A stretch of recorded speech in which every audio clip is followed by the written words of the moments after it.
Olá pessoal, tudo bem com vocês? Com a proximidade da votação que pode classificar o Comando Vermelho e o PCC como grupos terroristas, o desgoverno e os jornalistas militantes de esquerda iniciaram uma campanha para tentar descredibilizar o projeto. O que eles não esperavam é que o jornalista Joel Pinheiro fugisse da narrativa e falasse a verdade. Vou mostrar a Glaze e a Daniela forçando essa narrativa e em seguida ele desmentindo tudo. Depois volto para falar sobre a queda do descondenado e sobre a nossa vitória em relação ao Drex.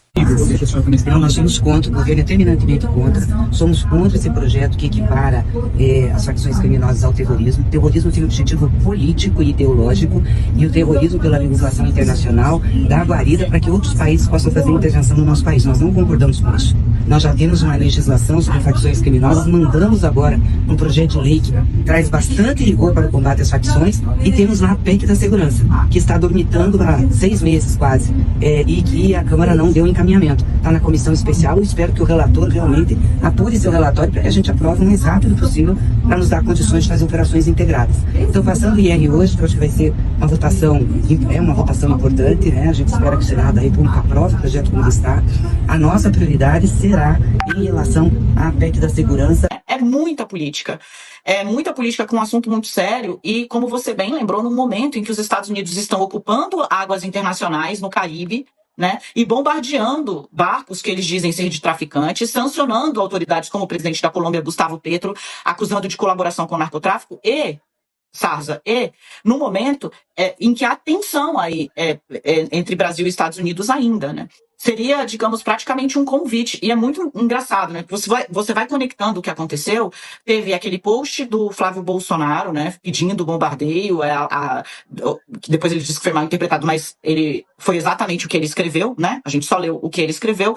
Vem essa mega operação e aí vem um documento enviado para os Estados Unidos pedindo para isso, para aquilo, para sancionar e tal. Quando aqui dentro já se discute enquadrar facções criminosas como grupos terroristas, né? Dialeticamente ou politicamente, para fazer publicidade, pode até ser muito bom. Agora, as consequências disso são, até o momento, eu diria, imponderáveis. Porque a gente está lidando com um presidente dos Estados Unidos que simplesmente dá amostras cotidianamente de ser uma pessoa imprevisível. Então, quais são as consequências de um pedido como esse? Práticas. Hoje, sinceramente, eu não sei dizer. Os ministros do governo Lula, como o Guilherme Boulos, reagiram dizendo que Cláudio Castro está abrindo as portas para uma intromissão, inclusive armada, de novo, né, dos Estados Unidos no Brasil. Veja só, gente.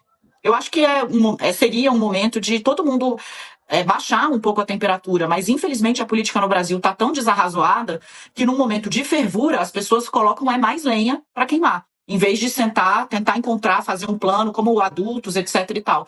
Não, é muita grita, muito barulho, muita articulação de olho numa eleição que vem no ano que vem.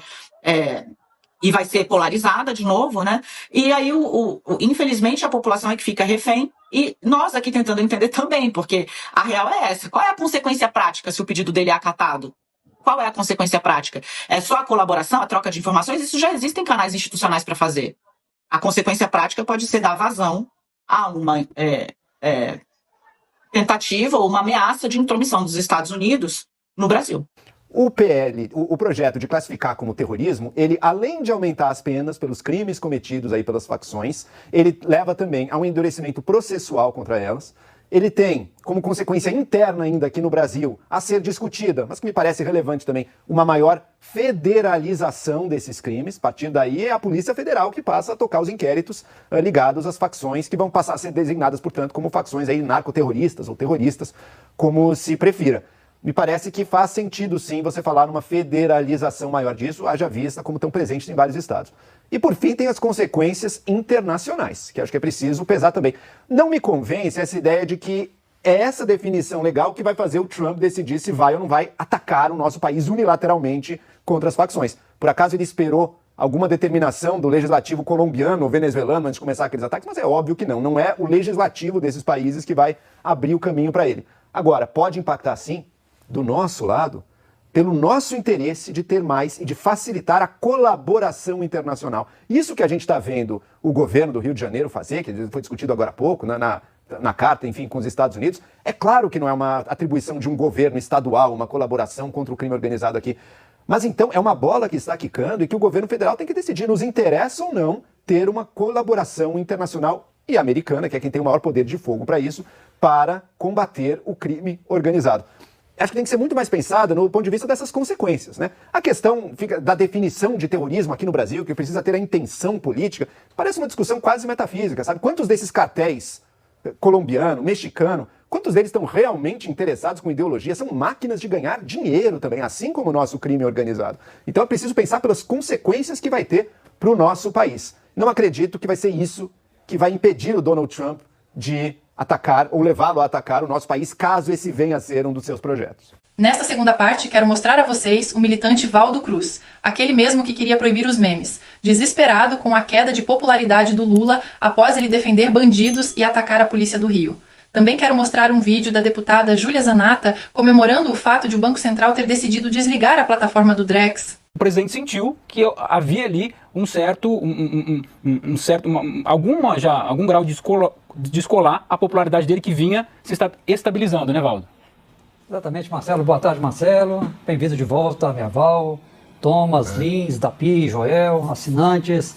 Uma quarta-feira iluminada para todos nós. Olha, tanto a fala do presidente Lula de ontem, né? Quando ele acaba passando aquela imagem antiga da esquerda de que a polícia provocou uma matança, né? Ele fala, a justiça só deu ordem para cumprir mandados de prisão, não deu ordens para uma matança. Sugere que a polícia foi lá e fez uma matança.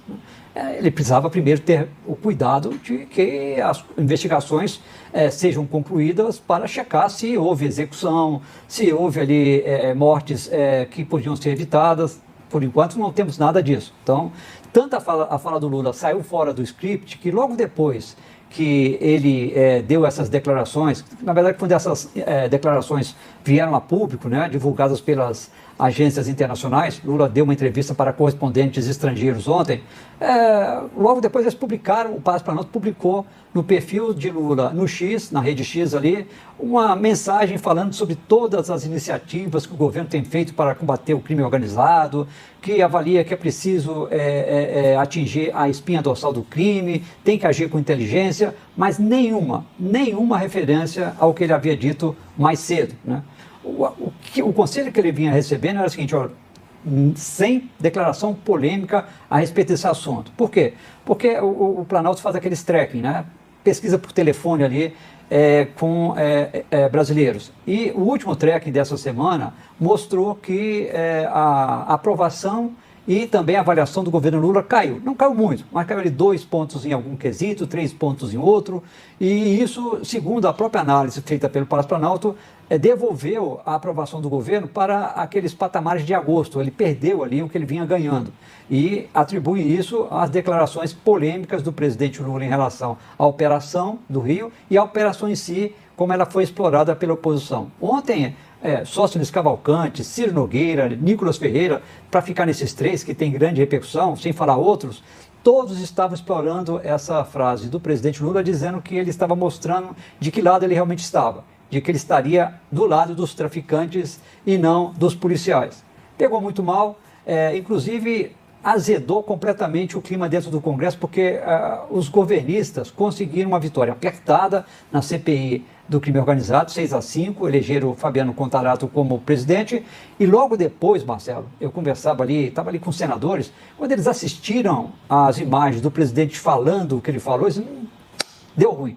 O fim do Drex, é verdade, recebi essa mensagem de várias pessoas hoje. Sim, é verdade, uma fonte do Banco Central informou ao Valor Invest que o Drex naufragou, acabou, fracassou. A fonte também disse que não se trata de um fracasso, mas eu afirmo, é um fracasso. Dessa vez, eles fracassaram em nos vigiar, em nos controlar, em centralizar, em criar uma moeda digital centralizada pelo Banco Central. E essa vitória é do nosso mandato e é de vocês, principalmente de vocês. Compartilharam, falaram sobre o tema, assinaram o nosso manifesto Não ao Drex. Então eu quero agradecer ao trabalho de cada um de vocês e dizer que a luta vai continuar. O nosso combate não terminou, porque agora eles podem vir com outro nome. Dessa vez eles não conseguiram empurrar a goela abaixo, sem o debate com a sociedade. E ninguém caiu no papinho de mais modernidade. E é isso que a gente tem que aprender. Quando eles vêm com um papinho bonitinho, sempre desconfie que tem algo por trás. O desligamento agora da plataforma do Drex, do Real Digital, você sabe o motivo? Eu vou te explicar. Eles afirmaram aquilo que eu venho dizendo desde o começo. que não tinha privacidade, não resolveram o problema da privacidade.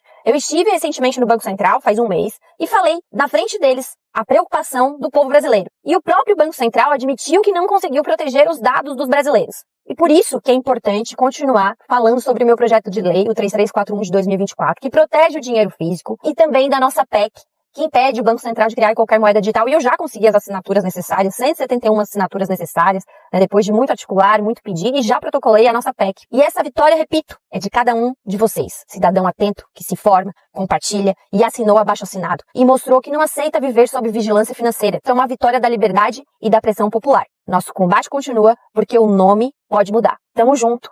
E continue assinando. Não ao Drex. Assinem e compartilhem, porque essa vitória eu garanto. É de todos nós, é de vocês. A todos que chegaram até aqui, muito obrigada pela confiança. Eu queria parabenizar o governador Cláudio Castro, que não se curvou às vontades do falso imperador nem da mídia e já avisou que há mais 10 operações agendadas contra o crime organizado. Para nós, é ótimo que o descondenado continue ouvindo as especialistas de cabelo colorido que a Globo leva aos programas e volte a criticar o governador do Rio enquanto defende bandido e traficante. Quanto ao Drex, foi uma tremenda vitória da Júlia, que lutou muito contra esse sistema de controle total por meio do setor financeiro, que o desgoverno queria copiar da China. O que vocês acham, pessoal? Apoiam o projeto que classifica o PCC e o Comando Vermelho como organizações terroristas? Comentem aí que responderei o máximo de comentários que eu conseguir. Até o próximo vídeo e que Deus abençoe a todos nós.